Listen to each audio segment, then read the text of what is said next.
My name is Faith Ahabyoona Mugisha. I am from Uganda. I am a PhD student at University of Science and Technology. My area of study is strengthening credit facilitation, decision systems, case of financial performance for agricultural cooperatives in Uganda.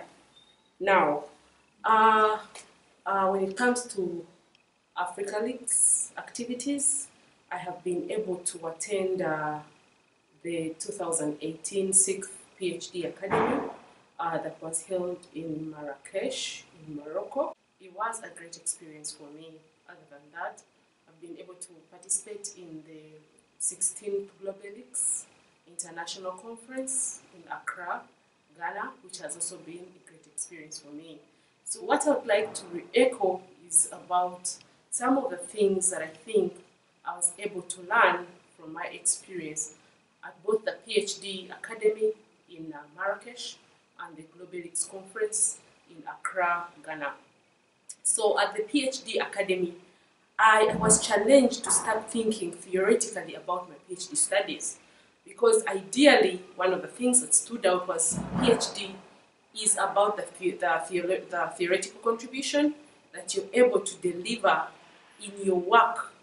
And that was one of those things that I had not taken to grasp throughout my PhD journey. And then two, I was able to learn that there are different sources of information sharing which I was never exposed to before. For example, to get information on the current statistics, even for my own country, that was tricky because all the information sources in Uganda are a little bit restricted and they require a lot of payment, which I was never exposed to. So at the academy, I was able to get to know the way around that. Now, in this whole research, one of my key motivations was about an innovation system that would support or strengthen credit facilitation for financial performance for agricultural cooperatives. But there are minimal innovation studies in my country.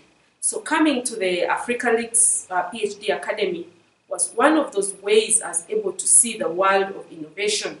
I was exposed to innovation theories. I was exposed to innovation grounding by the best, I would say, rooted and grounded academic scholars from all over Africa, from Europe, and people who have really interacted with innovations, and especially for the micro and small scale kind of context that I was working in Uganda.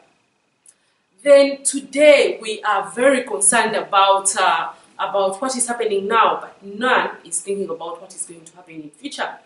That was a great lesson for me, the whole futures experience. What is the future like? What is the multiplication effect of the problems today if they are not addressed in the future? So that futures lecture to me was really grounding and exposing. Further still, we had an opportunity at the PhD Academy to visit an energy center and were tasked to develop a policy brief.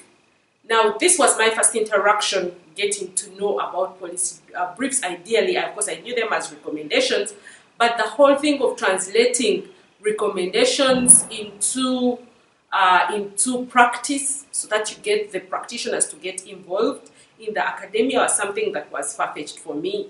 But at this academy, I was able to interact with how do I do that.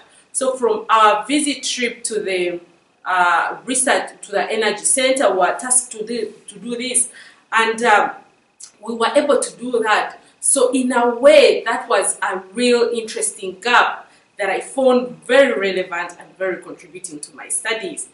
Also, further still, we had an opportunity of multicultural orientation and interaction.